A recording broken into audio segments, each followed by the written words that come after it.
gather close and let your imagination wander. Tonight's tale is one of longing and wonder, of a girl hidden away from the world, and the courage it takes to reach beyond what you've always known. It is a story woven with magic, mystery, and the golden threads of hope. High above the forest, in a tower without doors, lives a girl with hair like sunlight, and a voice that carries across the wind. But how did she come to be there? And who will dare to find her?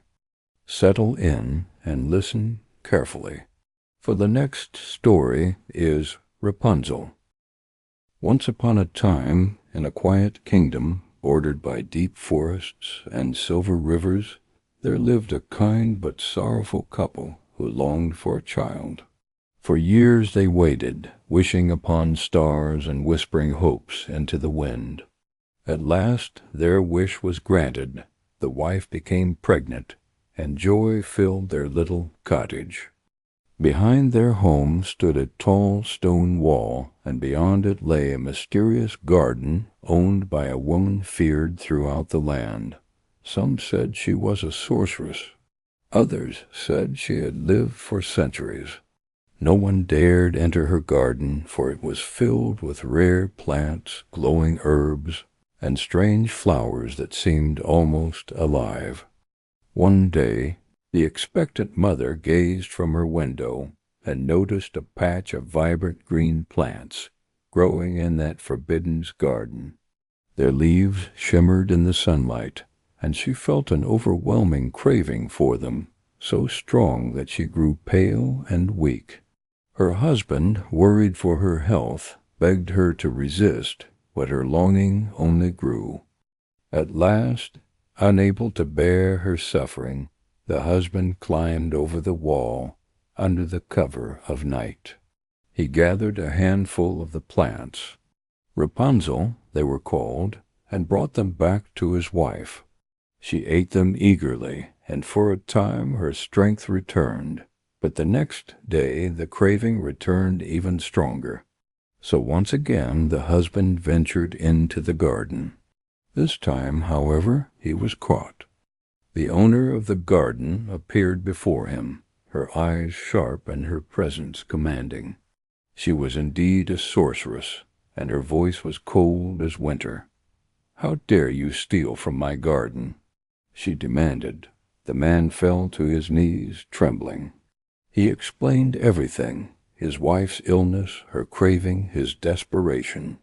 The sorceress listened, her expression unreadable. At last she spoke. "I will spare your life," she said, "and you may take as much Rapunzel as you wish. But in return, you must give me the child your wife will soon bear." The man was horrified, but fear overcame him. Believing he had no choice, he agreed. When the baby was born, a beautiful girl with bright eyes and soft golden hair, the sorceress came as promised. She took the child and named her Rapunzel. Years passed, and Rapunzel grew into a girl of extraordinary beauty. Her hair became her most remarkable feature. Long golden strands that shimmered like sunlight and grew longer each year. The sorceress, fearing the world and wishing to keep Rapunzel hidden, locked her away in a tall tower deep in the forest. The tower had no doors and no stairs, only a single window at the very top. Whenever the sorceress wished to enter, she would stand below and call, "Rapunzel, Rapunzel, let down your hair." At the sound of her voice, Rapunzel would lean out the window and drop her long, braided hair. The sorceress would climb it like a rope and enter the tower. Rapunzel lived there alone, her only companions the birds that sang at her window and the distant view of the world she could never touch. She spent her days singing, her voice so beautiful that it echoed through the forest like a dream. One day a prince riding through the woods heard her song. He stopped, captivated, and followed the sound until he found the tower.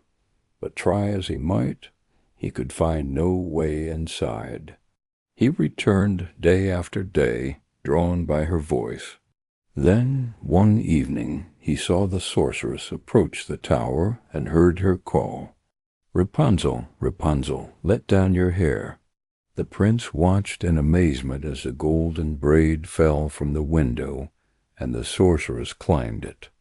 The next day, when the forest was quiet, the prince stepped forward and called out the same words, "Rapunzel, Rapunzel, let down your hair." Hearing a voice unlike the sorceress's, Rapunzel hesitated, but curiosity overcame her fear. She lowered her hair, and the prince climbed up. When he entered the tower, Rapunzel was startled.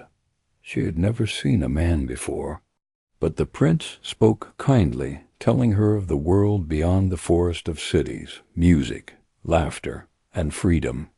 Rapunzel listened, her heart filling with longing. Over time, the prince returned again and again, and the two fell deeply in love. "I will take you away from here," the prince promised. "We will be married, and you will see the world." They made a plan. Each time he visited, the prince would bring a length of silk. Rapunzel would weave them together into a rope long enough to climb down from the tower. But the sorceress was not easily deceived. One day Rapunzel, lost in thought, let slip her secret. "Why does it take you so much longer to climb than the prince?" she asked innocently. The sorceress's eyes flashed with fury. Realizing she had been betrayed, she cut off Rapunzel's beautiful hair and cast her out into a distant wilderness. There, alone and heartbroken, Rapunzel wandered through harsh lands, learning to survive on her own.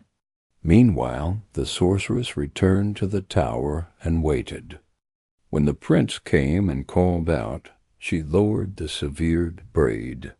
He climbed up, expecting to see Rapunzel, but instead found the sorceress.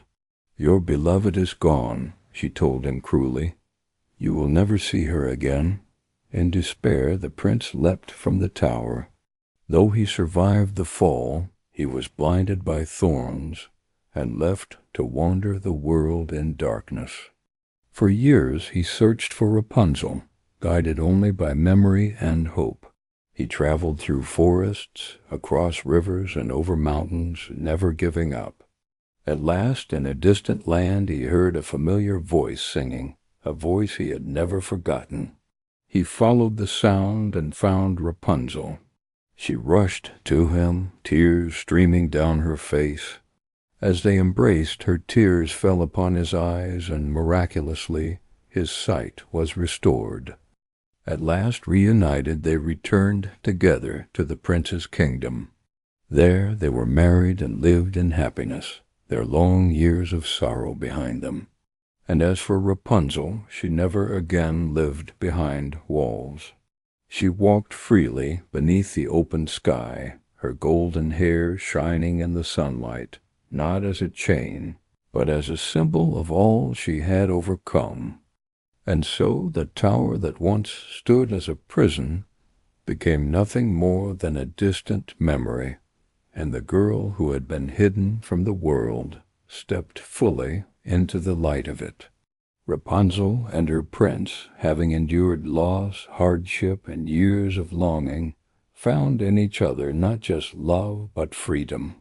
Their journey had not been easy, but it had made them stronger, kinder, and wiser. The forests still whispered her name, and the winds still carried echoes of her song, but now those songs were filled with joy rather than loneliness. And if you ever pass by a quiet wood and hear a melody drifting through the trees, soft and golden as sunlight, you might just be hearing a reminder of her story. For even in the darkest towers, hope can grow, and with courage and love it can lead you home. And thus ends the tale of Rapunzel.